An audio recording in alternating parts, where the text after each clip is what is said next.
Now, more Filipinos will now get a chance to watch Filipino Irish thriller Nocebo as it's set to be shown in local cinemas on January 18th. Now, at the center of the film is Filipina actress Chai Fonacier, who plays a Filipino nanny. Now, she suddenly gets involved in the life of a couple, promising to help the wife overcome her baffling illness. To tell us more about this, joining us live via Zoom is the film's director, Lorcan Finnegan, all the way from Dublin, Ireland. Welcome to CNN Philippines, and of course, our very own Chai Fonacier. Good morning to you both. Thanks so much for joining us. Good morning. Thanks for having us. Well, good morning, Chai. Good morning. Nocebo premiered in several countries and was first shown actually here in the Philippines sometime last year for the Q Cinema International Film Fest. How does it feel that it'll be shown actually in more cinemas now, Chai? I've been kind of anxious about this since last year. And then I saw the film a number of months last year in Sitges and in Singapore, and I'm just glad to see it on the whole as a whole film after having shot it for since 2021. I'm excited for Filipinos to actually see it, and I want to see what they think.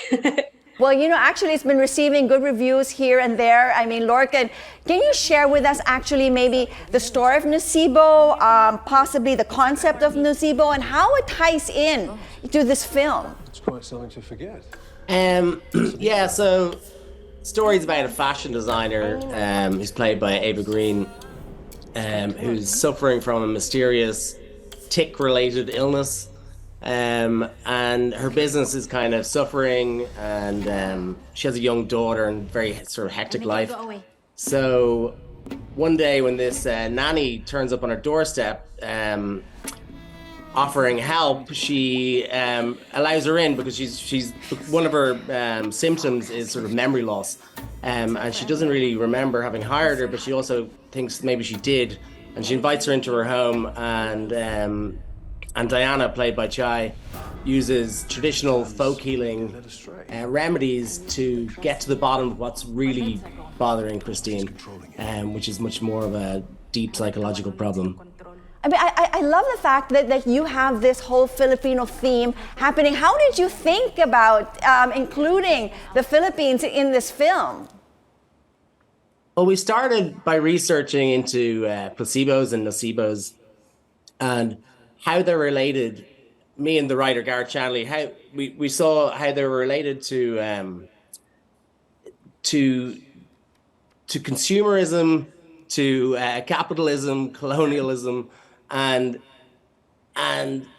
through our research, we started looking at shamanism and how shamanism has been kind of destroyed by colonialism, first in Ireland and also in the Philippines. We're both colonized only 15 years apart.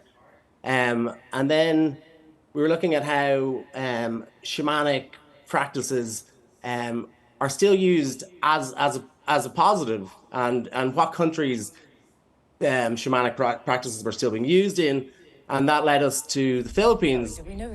And then in 2019, Garrett and I went to Cebu and Sequoia to do research, to meet practitioners of Kulam and faith healers, and also tribal chiefs of the Ati and Bajau tribes, who told us about their faith healing and their folklore. And then we could sort of see the threads coming together of how this story could be a kind of modern folktale looking at our society today. And wonderful. So you found the Philippines. Now, how did you find Chai, Diana, who plays the role of Diana? How did they find you, Chai? They found me unemployed in 2020. Perfect. But seriously speaking, though, Bianca Balbuena, the co-producer of this film from Epic Media, she invited me to audition in late 2020. And then about a couple of weeks later, they called me for a callback. And shortly after, they confirmed that I'd gotten the role. What's interesting, though, is before Bianca invited me to audition, about a week before that, and I had no idea about this film being in the works. I was actually binge watching some clips of Ava Green and just dissecting her acting work with friends, basically just geeking out on her work. And then on the night that I was about to shoot my audition video, Bianca tells me Ava is going to play Christine, and I just have the panic attack of my life, really. So after I submitted my audition, just put it out of my mind for the next couple of weeks until eventually I got the news that I got the part. I mean, wonderful. I mean, we're so proud of you. I mean, Chai, and of course, Thank we you. also have Dali De Leon, who's also, you made her mark, you know, in the international scene. For you, Lorcan, I mean, how does it feel, I mean, working with Chai? Tell us a little bit more about her. Yeah, it was fantastic. I mean, we're very lucky. Did you learn some extremely Filipino lucky to have words found her in and the stuff first there? place. Yeah, so like I pitched this project at Macau in China, and that's where we actually found Bianca and Bradley from Epic Media, and then we decided to do a co-production as a collaboration. And luckily, Bianca had worked with Chai before on Ara Chaudhury's film, and she sent me that film, and I watched it. I thought she was great, but I don't know, about maybe 10 people did like self-tape auditions, 10 or 15. But when Chai sent her tape in, it was just perfect. She was able to bring something really interesting to the character, which was both warm and mysterious simultaneously, which is exactly the quality we were looking for. And then I got to talk to Chai, you know, across Zoom, because this was during the pandemic. And I also understood that she was totally understood what we were trying to do with the film, as well as the character. I mean, so how was it like for you? I mean, Chai, and of course for you, Lorcan, as well. I mean, you guys shot in the Philippines. What was that like for you, Lorcan? You were here actually during the pandemic, as I understand. Yeah, it was complicated. It was tricky to do any kind of film work because you weren't able to cross into certain districts in certain areas, and there was all the restrictions with masks and everything. But that was pretty much the same in Ireland. But once we actually got into the country and were able to shoot, it was great. We had a wonderful experience. The crew were amazing, and food was great. People were warm. I mean, everything was closed, which was a bit disappointing. We weren't really able to kind of get out and about in the Philippines, so it was difficult to kind of get a sense of what it would be like if everything wasn't closed, because I hadn't been in Manila before. We shot Cebu in Manila, essentially. So it was great to go back to Q Cinema, where everything was open and we were able to kind of really hang out in Manila and see it properly.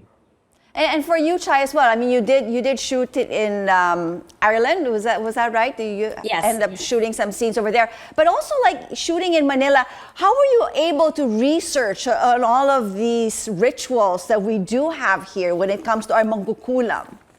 Well, I think for many Filipinos, it's pretty ingrained in various degrees. Like me growing up, I haven't really gotten into like the full on rituals that we featured in the film, but to some degree, I have also been exposed to some of these practices. Like this is a common story where, as a kid, if you get sick, your mom is going to give you paracetamol, but she's also going to consult the local healer just to make sure that it wasn't the duende by the tree that did that to you. You know, That's right. That's right. So you have all of these rituals. It's pretty ingrained in the Filipino experience, but specifically in terms of the film, we did a lot of research. We did a lot of consulting with local spiritualists and shamans who practice this, because the props that we used are also the actual props that practitioners use. So there had to be some care in handling these props, care and respect, which I so appreciate the Irish team and the Philippine team for showing that that respect and appreciation and showing me how to handle them myself. I think I'm still the kind of person that believes there are a lot of things in the world that we don't understand, and I don't want to be accidentally opening any portals That's right. that I don't understand. So there was a lot of research, there was a lot of YouTubing, there was a lot of asking around with people who have experienced these rituals before, a lot of reading as well and discussions. So what I like about preparing for this role in terms of the folklore aspect is there was a huge amount of I had a huge amount of information coming into the role, which helped a lot. Well, so lovely that we're able to collaborate, with Ireland and of course here in the Philippines. And I hope this won't be the last. And we look forward to more of these collaborations. For you, Lorcan, what would you say would be the biggest takeaway from this film? As me as a director or me as an audience member? Well, both, I guess. What would you like us to take away as we enjoy this film coming out soon? Yeah. I mean, from my perspective, it was fascinating to make this film and to collaborate, like an East meets West project, which was what we intended to do, and I think, I think more of them should happen.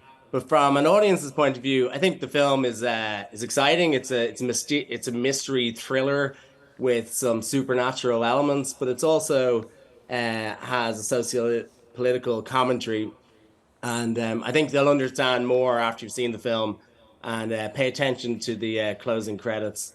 The music playing there is actually what inspired the film to be made in the first place. Okay, well, thank you so much for, discovering our little part of the world here and bringing it up to the global market. Chai, very briefly, do invite everybody to come and watch this film, finally. Yeah, I'm very excited that the film is coming out locally in theaters on January 18. So please do head down to your local cinemas everywhere. And just a reminder to everyone, it's rated 13. So There you go. I hope you enjoy the film. There you go. Wonderful to have you both with us. Congratulations once again. And thank you so much, Chai, and of course, Direct Lorcan Finnegan for joining us here on New Day. All the best.